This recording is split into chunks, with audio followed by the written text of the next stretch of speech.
주 음성 외에는 참 기쁨 없도다. 날 사랑하신 주 늘 계시옵소서. 기쁘고 기쁘도다. 항상 기쁘도다. 나 주께 왔사오니 복 주옵소서. 나 주께 왔으니 복 주시옵소서. 주 함께 계시면 큰 시험이 기네.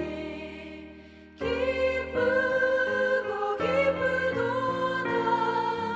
항상 기쁘도다. 나 주께 왔사오니 복 주옵소서. 주 떠나가시면 내 생명 헛되네. 기쁘나 슬플 때 늘 계시옵소서. 기쁘고 기쁘도다. 항상 기쁘도다. 나 주께 왔사오니 복 주옵소서. 그 귀한 언약을 이루어 주시고 주 명령 따를 때 늘 계시옵소서. 기쁘고 기쁘도다. 항상 기쁘도다. 나 주께 왔사오니 복 주옵소서.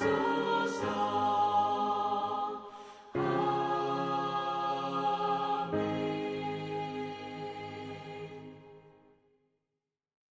오늘 우리에게 주신 하나님의 말씀은 역대상 22장 1절에서 5절까지의 말씀입니다. 다윗이 이르되 이는 여호와 하나님의 성전이요 이는 이스라엘의 번제단이라 하였더라. 다윗이 명령하여 이스라엘 땅에 거류하는 이방 사람을 모으고 석수를 시켜 하나님의 성전을 건축할 돌을 다듬게 하고 다윗이 또 문짝목과 거물못에 쓸 철을 많이 준비하고 또 무게를 달 수 없을 만큼 심이 많은 놋을 준비하고 또 백향목을 무수히 준비하였으니 이는 시돈 사람과 두로 사람이 백향목을 다윗에게로 많이 수운하여 왔음이라. 다윗이 이르되 내 아들 솔로몬은 어리고 미숙하고 여호와를 위하여 건축할 성전은 극히 웅장하여 만국의 명성과 영광이 있게 하여야 할지라. 그러므로 내가 이제 그것을 위하여 준비하리라 하고 다윗이 죽기 전에 많이 준비하였더라. 아멘. 인생을 살아가다 보면 문득 놀라운 깨달음을 얻을 때가 있습니다. 그중 하나가 위기의 시간은 스스로 자신이 만족할 때 찾아온다는 것입니다. 특별히 그리스도인에게 있어서 가장 큰 위기는 스스로 성공에 만족하여서 하나님을 찾지 않을 때, 하나님 없이 살아갈 때, 그럴 때 찾아옵니다. 하나님 앞에 죄인임을 인지하고 부끄러움으로 살아가다가 어느 순간 스스로 꽤 괜찮은 그리스도인인 척 교만한 삶을 살아갈 때 여지없이 실패가 찾아옵니다. 실제로 성경 말씀을 보면 아브라함이 그랬습니다. 야곱이 위기에 처할 때가 그랬습니다.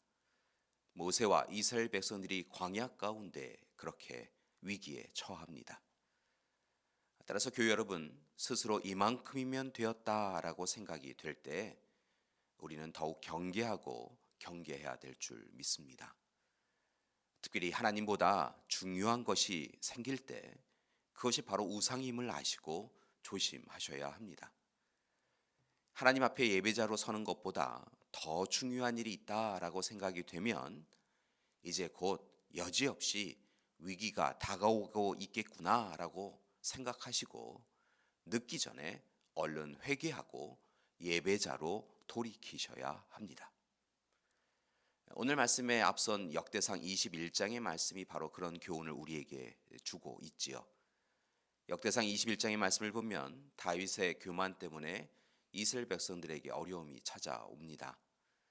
하나님께 여쭙지 않고 이제 스스로 이스라엘을 통치할 수 있다라고 생각하여서 백성들의 인구를 조사한 다윗의 실정으로 인하여서 무려 7만 명이 죽는 당혹스러운 일이 일어납니다. 참으로 두려운 사건이지요. 이처럼 21장에서 교만함으로 정죄를 당하는 다윗의 모습이 나타났다고 한다면 이제 22장에서는 또 다른 다윗의 모습이 우리에게 소개되고 있습니다.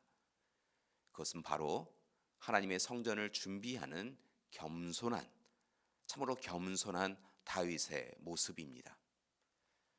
다윗은 하나님의 뜻을 외면하였던 자신의 죄를 회개하고 이제 하나님 앞에 부름받고 보냄받은 자로서 정말 최선을 다하는 모습을 보이고 있습니다. 그는 자신의 일생을 통하여서 하나님 없이 살아가는 인생이 당하는 어려움을 경험하였기에 이제 하나님 앞에 온전히 하나님의 사람으로 서려고 노력하고 있습니다. 그리고 이제 인생의 노년을 오직 한 가지 일, 즉 성전을 건축하는 일에 최선을 다합니다. 물론 우리가 알듯이 다윗이 성전 건축하는 것을 하나님이 허락하시지 않으셨기에 실제로는 성전을 건축하지 못하고 성전 건축을 위한 준비만을 그가 담당하였던 것을 봅니다. 다윗은 하나님의 전을 건축하기 위하여 참으로 열심히 그리고 헌신적으로 모든 부분에 준비를 한 것을 볼 수 있습니다. 이것이 바로 다윗이 하나님으로부터 칭찬받은 점인 것이지요. 일반적으로 사람들은 지위가 높아지면 자신의 안락함을 위하여 노력하는데요. 다윗은 오히려 마지막까지 오직 하나님께 영광 돌리기 위하여 하나님의 사역을, 하나님의 사명을, 소명을 감당하기 위하여 최선을 다하였고 그 모습을 하나님께서 기뻐하십니다. 그럼 오늘 본문 말씀 속으로 조금 더 깊이 들어가 보고자 합니다. 다윗은 하나님의 임재를 의미하는 성전을 짓기 위하여 몇 가지 준비를 합니다. 1절의 말씀을 보면 성전 부지를 확정한 것을 볼 수 있습니다. 2절에서 4절의 말씀을 보니까 기술자와 건축자재를 잘 준비합니다. 다윗은 솔로몬이 감당해야 할 성전 건축이 하나님께는 영광을 돌리고 세상 사람들에게는 은혜가 되도록 열심히 인적, 물적 재료를 준비한 것이지요. 그리고 무엇보다 이 모든 일을 위하여 하나님 앞에 열심히 기도합니다. 이처럼 다윗은 자신의 인생의 목적이 하나님께 영광 돌리는 그것임을 분명하게 하였고 성전 건축을 위하여 준비자로서 사역을 힘써서 감당한 것입니다. 그리고 마침내 그의 수고와 애씀을 통하여 하나님의 성전이 솔로몬의 시대에 아름답게 이루어집니다. 오늘 말씀 가운데서 우리는 성전 건축을 위하여 헌신하는 다윗의 모습을 통하여 현재 우리의 모습을 들여다봅니다. 교회 여러분, 한 가지 여쭙겠습니다. 우리는 오늘 지금 여기에서 하나님께 영광을 돌리기 위하여 정말 수고하고 애쓰며 살아가고 있습니까? 분명한 것은 그리스도인으로 부름받은 우리도 다윗처럼 하나님의 뜻을 이루기 위하여 우리를 통하여 이루시고자 하시는 하나님의 뜻을 분명히 행하기 위하여 매 순간 최선을 다하여서 노력해야 한다는 것입니다. 하나님께 영광 돌리기 위한 삶을 분명한 인생의 목적으로 삼아야 합니다. 여러분, 다른 것으로 우리의 인생의 목적으로 삼지 마시고 하나님께 영광 돌리기 위한 삶, 그 삶이 우리의 인생의 목적이 되어야 한다는 것입니다. 그리고 그 일을 위하여 하나님 앞에서 힘써서 헌신하며 살아야 합니다. 그때 다윗을 통하여 아름다운 성전을 꿈꾸게 하시고 마침내 솔로몬을 통하여 아름다운 성전을 건축하게 하신 하나님께서 또한 우리를 통하여서도 아름다운 가정, 교회를 꿈꾸게 하시고 또한 이루도록 이끌어 주실 줄 믿습니다. 따라서 오늘 하루도 우리를 향하신 하나님의 뜻과 계획을 우리의 삶의 목표로 삼고 성령의 도우심을 받으셔서 열정적으로 최선을 다하여 사명자 또한 소명자로서 살아가시기를 바랍니다. 특별히 이 일을 위하여 부탁드릴 것은 다윗처럼 죄와 악에서 벗어나서 거룩하고 정결한 자로서 강하고 담대한 믿음으로 또한 섬김과 헌신의 사람으로 살아가시기를 소망합니다. 그때 하나님께서 아름다운 성전을 우리의 삶에 이루어 주실 것입니다.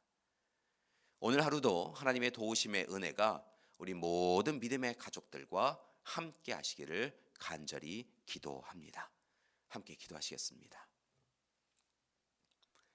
사랑의 하나님, 우리에게 귀한 약속의 말씀, 소망의 말씀 주신 것 감사드립니다.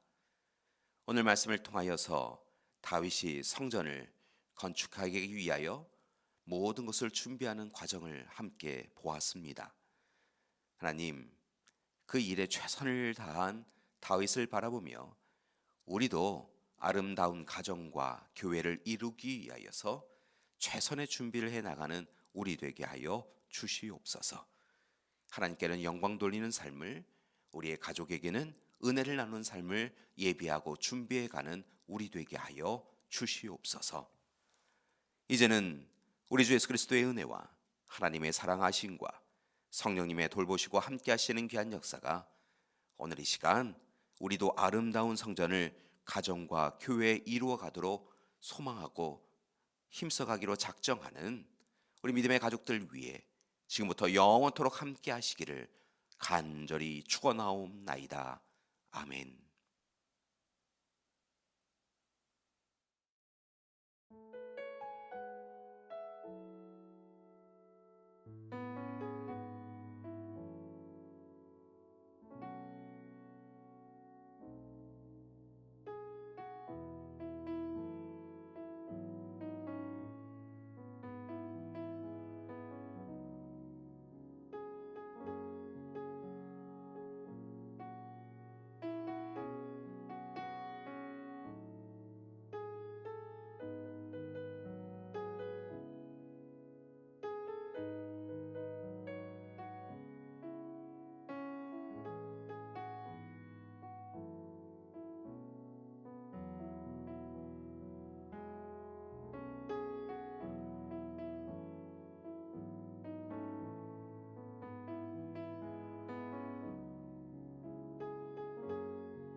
아멘.